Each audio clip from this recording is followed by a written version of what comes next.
Hi, Norman. So,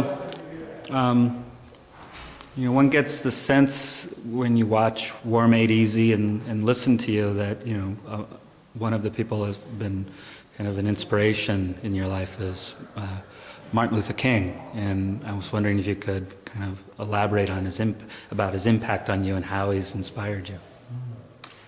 Well, as with a lot of other people, I really found the more I learned about Martin Luther King, what he did, not just when he had the support of a lot of the powerful media establishment, but when he was willing to do the very difficult work against the Vietnam War. He really had a beacon that today helps us to understand how we can avoid getting lost. I think of a saying among blues musicians, you may get lost, but you won't if you know the blues.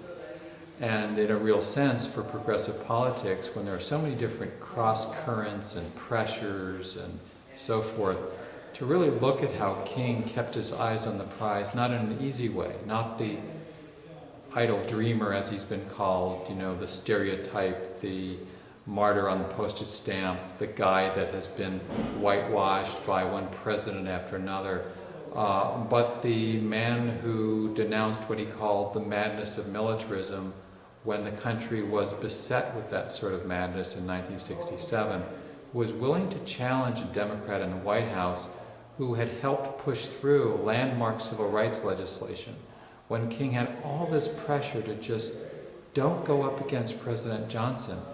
And he listened to his conscience not as some sort of abstraction or individual witness, but as part of a political discernment that if we don't stay true to our own progressive values for human rights, then we become swept away with the real politic of the time.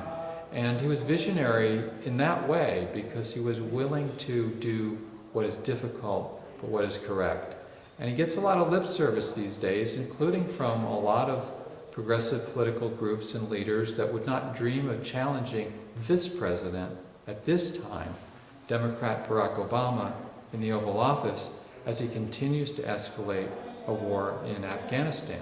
And it was Dr. King who said that a nation that year after year continues to spend more on programs of military defense than on social uplift is approaching spiritual death. That was Dr. King's words. And here we are in 2010, and frankly, I think we have the same quandary. And having been fairly alert during the mid-late 1960s, I feel a real resonance now, because only in retrospect is it obvious that King was correct. Only in retrospect does it look kind of sort of easy. I mean, that's what people prefer to think. But on April 4th, 1967, when Dr. King denounced the war in Vietnam, he was challenging his benefactors, those who could cut off the big checks, those who could deny him entry to the White House and the halls of power. And here we are, in the second year of the Obama administration, and our country is being bled dry by way over $2 billion a day being spent on the military.